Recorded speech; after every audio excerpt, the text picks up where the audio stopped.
vacances, il y en a qui ne peuvent pas s'empêcher d'aller au stade tout de même, style Georges Weah et San Siro, le stade de San Siro. Pendant les vacances, qu'est-ce qu'il a fait? Il est allé y chanter avec son groupe libérien, avec ses amis libériens. 15 000 personnes, pas mal. Bon, il joue déjà d'habitude devant plus de monde, mais là, toute la recette était reversée au Libéria, qui, vous le savez, est affaibli par une guerre civile. Et on peut admirer le bon jeu de jambes qui ne lui sert pas qu'à jouer au football.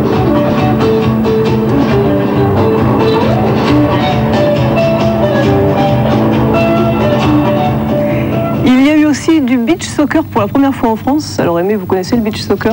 Football de plage. J'ai regardé un petit peu, oui. Il y avait le beach volley au jeu. Oui, et ben là c'est le beach soccer qui commence à venir en Europe. C'est quoi ce problème en Europe et à Marseille. Et il y avait surtout une superbe demi-finale, ça va vous faire plaisir. On voit des anciens joueurs, on a revu lors d'une demi-finale entre l'Italie et le Brésil, des joueurs comme le voilà, Gentile, Altobelli, Causio. Et en face, Junior, les cheveux gris, mais alors le talent toujours présent. Une faute de Gentile, ça étonnera pas Michel Platini. Le tendre Gentile, pénalty transformé par Junior, premier but du Brésil. Et alors, regardez un petit peu le deuxième but marqué par le Brésil, juste pour le plaisir. Zico d'une talonnade, le but du pelé blanc.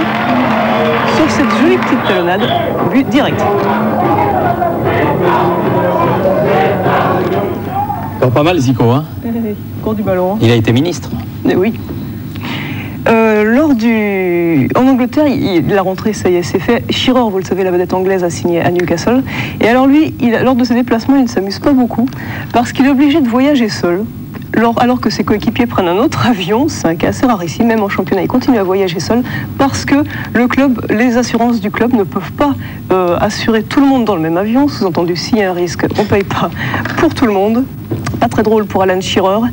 Et donc dans ces cas-là, il fait comme la famille royale de Grande-Bretagne. Vous savez que la reine d'Angleterre, si elle voyage avec le prince Charles, ne prendra jamais non plus ni le même avion, ni le même bateau. C'est une habitude britannique et là c'est bien la première fois qu'on la voit adoptée par le football.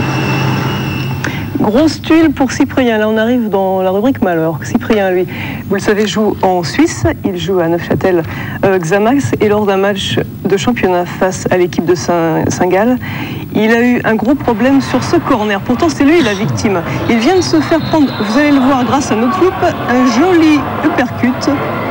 Thierry, vous, en boxe, vous allez apprécier. Regardez le bras du gauche, bing, qui lui arrive dans la figure. Cyprien est en rouge. La seule fois dans ce match. Non, il a passé son temps à se faire embêter par Claudio Moura seulement à la fin du match. Il a voulu se venger et le problème, c'est que bon, là, ça se passe entre les deux joueurs, mais là, il heurte Roger Egy, qui est l'entraîneur de l'équipe de Saint-Gall, et lui, il se retrouve mal en point. Et pour Cyprien, ça se termine mal, puisque ça se termine par 9 mois de suspension, évidemment étendu au point de vue international.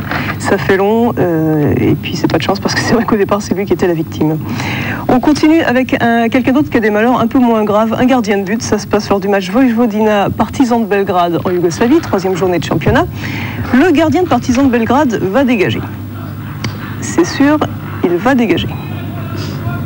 Il devrait être dégagé, ça fait déjà 10 secondes, 12 secondes, Président, il va encore. 14 secondes. Alors voilà, l'arbitre en a marre, ça suffit, coup franc, mais il n'y a pas de mais.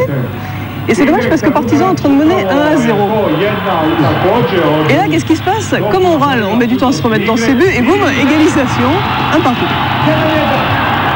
Et voilà comment se faire bêtement remonter au score alors qu'on mène à l'extérieur et qu'on est en train de gagner. Oui, je pense. C'était dans les dernières minutes en plus. Enfin, Cantona, qui fait jamais comme tout le monde, a investi d'une façon tout à fait particulière et sympa d'ailleurs. Il a investi en rachetant les droits de la pièce de théâtre Qui a peur de Virginia Woolf pour la France. Et là, il a monté la pièce. En plus, il en est producteur à la Gaîté Montparnasse, metteur en scène John Berry, acteur Nils Arestrup et Myriam Boyer. Une façon sympa de faire des affaires tout en s'amusant. Et à propos, pour tenter de succéder au